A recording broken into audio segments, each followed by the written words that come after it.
लखनऊ से खबर। सीएम योगी आदित्यनाथ ने आंगनवाड़ी कार्यकर्ताओं को सौगात दी है। आंगनवाड़ी कार्यकर्ताओं और सहायिकाओं को नियुक्ति पत्र वितरित किए। बता दें कि 69,794 आंगनवाड़ी कार्यकर्ताओं और सहायिकाओं को नियुक्ति पत्र दिए गए। नियुक्ति पत्र के साथ स्मार्टफोन भी वितरित किए।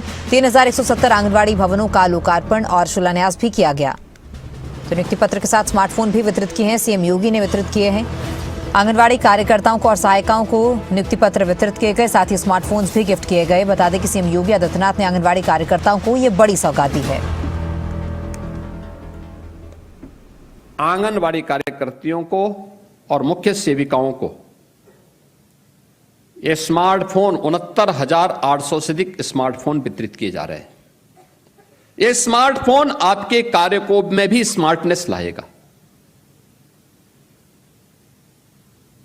रियल टाइम सही समय पे जो डाटा है वो यहां अपलोड होगा और जैसे यहां डाटा आएगा हम भी राष्ट्रीय रैंकिंग में उत्तर प्रदेश के रैंकिंग को ऊपर उठते हुए दिखाई देंगे। जब उत्तर प्रदेश की रैंकिंग अच्छी होगी तो विभाग का तो नाम होगा, लेकिन सम्मान आपको प्रति लोगों के मन में आपके प्रति ज्यादा सम्मान होगा।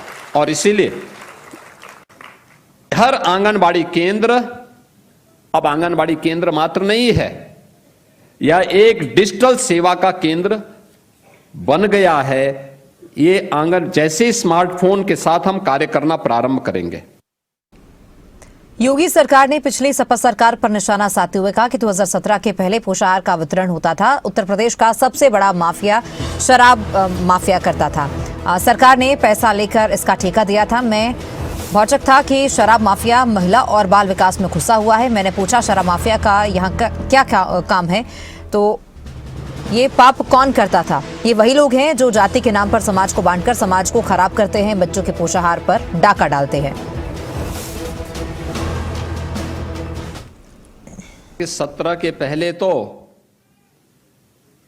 जो पोषाहार था ना, इसका वितरण कौन करता था? उत्तर भारत का जो सबसे बड़ा शराब माफिया था उसको सरकार ने पैसा लेकर के ठेका दे रखा था और वही तय करता था, वही ये तय करता था। मैं भौचक था जब 17 में सरकार बनी, तो मैं इस बात को लेकर के भौचक था कि जो सबसे बड़ा शराब माफिया है वह महिला और बाल विकास विभाग में भी घुसा हुआ है। जब मुझे जानकारी मिली मैंने कहा भाई ये तो शराब माफिया है, शराब माफिया का यहां क्या काम? लेकिन नहीं, सब काम वही करता था, रेसिपी वो तय करता था। कहीं पहुंचता था, कहीं नहीं पहुंचता था। इतना खराब गुणवत्ता देखने को मिलती थी कि खाने की स्थिति नहीं होती थी किसी की। और इसीलिए तो यूपी बीमारू था। ये बीमारूपन का जब बचपन ही कुपोषित हो तो राज्य को तो बीमारू होना ही होना था। ये पाप कौन करता था? ये लोग वही पाप करने वाले लोग हैं जो जाति के नाम पे समाज को बांट करके समाज की सुरक्षा में भी सेंध लगाने का काम करते हैं और बच्चों और कुपोषित माताओं की पोषाहार पर भी डकैती डालने का काम करते थे। ये वही लोग हैं जो आज नाराबाजी करके अव्यवस्था पैदा करते हैं। आप सोचो ना, एक तरफ इन बच्चों और कुपोषित माताओं के पोषाहार पर, उनके पुष्टाहार पर एक शराब माफिया के माध्यम से ये लोग प्रहार करते थे, और दूसरी तरफ ये जितनी नियुक्तियां हुई हैं, ये जितनी नियुक्तियां हुई हैं 46 जनपदों में 754 नवचयनित आंगनबाड़ी कार्यकर्तियों को आज नियुक्ति पत्र वितरण किया जा रहा है। 44 जनपदों में 17,686, डाटा देखें ना कितना बड़ा नंबर है, 17,786 ये नियुक्ति पत्र वितरण का कार्यक्रम आज संपन्न हो रहा है। 17,686 और 754 नवचयनित आंगनबाड़ी कार्यकर्तियों का चयन हो रहा है। मैं गारंटी के साथ कह सकता हूं, एक भी आंगनबाड़ी कार्यकर्ती ने और एक भी आंगनबाड़ी सहायिका ने न सिफारिश करवाई होगी, न किसी को पैसा दिया होगा। क्या ये 17 के पहले संभव था? नहीं,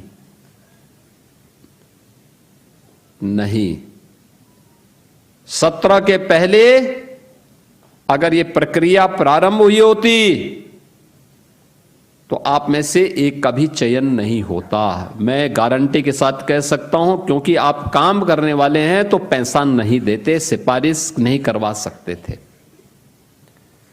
आपकी सिफारिश करने वाला भी नहीं रहा होगा, इसलिए 17 के पहले संभव ही नहीं था।